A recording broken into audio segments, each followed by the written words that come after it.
गरिमामय मंच को नमन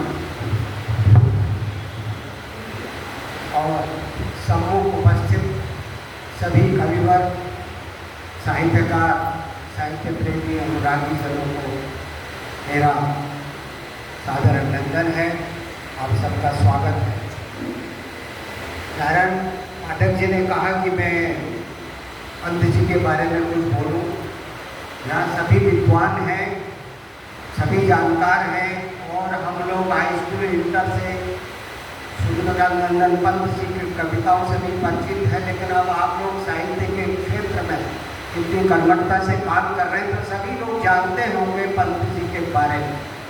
लेकिन मेरा एक आपका भी अपना दृष्टिकोण होगा, मेरा अपना जो विशेष दृष्टिकोण है जिसके कारण मैं उनको बहुत विशेष पाता हूँ, तो मैं आपसे साझा कर रहा हूँ। ये तो आप लोग जानते हैं कि छायावाद के 4 प्रमुख स्तंभों में पहला नाम पंत जी का आता है, पंत प्रसाद निराला और महादेवी वर्मा। और पंत जी से छोटी महादेवी जी थी, बाकी दोनों इनसे बड़े थे, प्रसाद जी भी और निराला जी भी। उसके बाद भी पंत जी को 4 लोग विशेष सम्मान देते थे। इनका जन्म 30 मई 1900 को हुआ, महादेवी जी 1907 में हुई, निराला जी 1894 में और प्रसाद जी 1889 में। लेकिन इनको सब सम्मान देते थे। ये एक बड़ी विशेषता मैं इनके बारे में बता रहा हूँ। दूसरी बात, जैसे कि हमारे हिंदी साहित्य को बहुत वृहद उसमें 4 भागों में बांटा गया है। आदिकाल, वीर गाथा काल, भक्ति काल, रीति काल और आधुनिक काल। और आधुनिक काल को भी 4 भागों में बांटा है। भारतीय युग, द्विवेदी युग, छायावादी युग, प्रगतिवाद और प्रयोगवादी युग। अब विशेष बात यह है, छायावादी द्विवेदी युग महावीर प्रसाद द्विवेदी जी के नाम पर, जो कि गद्य के सशक्त हस्ताक्षर थे और गद्य में व्याकरण की अनिवार्यता को बहुत अनुशासन के साथ स्थापित करने वाले व्यक्ति थे। और दूसरे स्तर पर लोग उन्हें शुष्क रचनाकार भी कहा करते थे, बड़े ही क्रूर समीक्षक भी थे।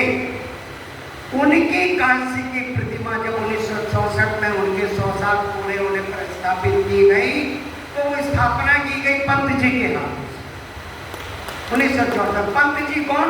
जो प्रकृति के सुकुमार कवि। हाँ, 1961 में इनको पद्म भूषण मिल चुका, 1968 में इनको ज्ञानपीठ पुरस्कार, उसके बाद रवींद्रनाथ नेहरू पुरस्कार मिला। लेकिन पंत जी को इतनी प्रतिष्ठा मिल गई थी कि एक अलग विधा के होने के बाद भी उनको पूरे हिंदी जगत के परिप्रेक्ष्य में विशेष सम्मान मिला।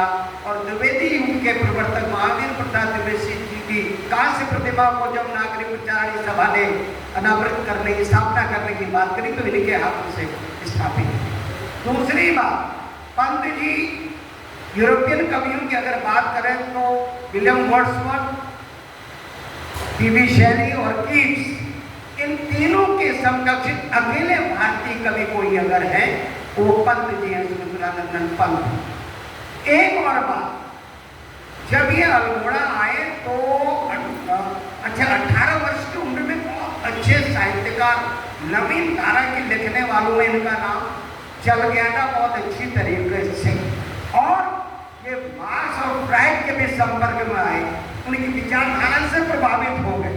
लेकिन वही पंत जी कहाँ फ्राइड और मार्क्स जीवन की बिल्कुल भौतिक परिधि की बात करते हैं, कहाँ ये निसर्ग की गहनतम संवेदनशील प्रेम की अनुभूति पर रचना कर्म करते हैं।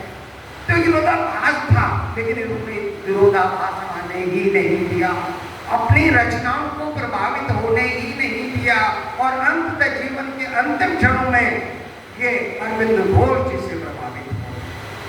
तो 77 वर्ष के जीवन क्रम में इन्होंने केवल कविता लिखी नहीं, कविता के पीछे जो दर्शन है, जीवन का दर्शन है, उस दर्शन में अडिग रूप से खड़े रहते हुए भी उन्होंने अपने ढंग से, अपने ढंग को प्रभावित नहीं होने दिया। हाँ, निराला जी मार्क्सवाद के प्रभाव में निराला जी प्रभावित हुए, और उन्होंने लिखा वो इलाहाबाद की सड़कों पर वो तोड़ती पत्थर। दूसरा, अबे ओबे सुरबे गुलाब, भूल मत कर तूने आए खुशबू रंगो आप, डाल पर मैं उतरा रहा बन कैप्टन, खून चूसा तूने खान का अशिष्ट, डाल पर उतरा रहा बन कैपिटलिस्ट। ये रागा भी छायावाद के कवि होते हुए इस प्रकार की रचना करने लगे थे, लेकिन पंत जी ने नहीं, जो मेरा प्रकृति से नाविनाल बंधन है, जो हमारी संहिताएं कहती है, जो हमारे देश की ऋचाएं कहती हैं, उसी नाविनाल बंधन पर स्नेहपूर्वक लिखता रहूंगा और ये उन्होंने अंत तक निभाया।